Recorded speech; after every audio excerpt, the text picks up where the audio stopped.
Panggilan yang bisa habiskan durian sebanyak-banyaknya. Surganya pecinta durian di sini asli selalu ramai kalau musimnya. Tiap hari menton di sini diserbu sama pecinta durian. Apalagi ada promonya makan sepuasnya cukup bayar 110.000.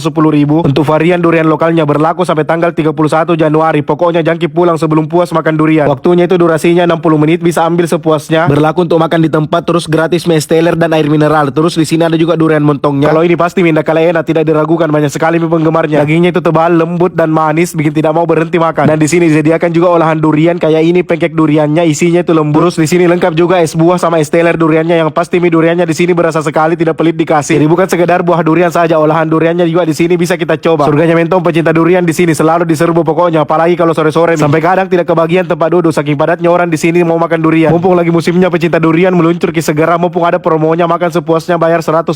Terus jangan lupa pesan juga varian durian lainnya kayak durian montong, pancake sama olahan durian lain. Catat ki ini cuma ada di Istana Durian Mangasa, ada di Jalan Sultan Hasanuddin, di depannya Kopi Teori Goa.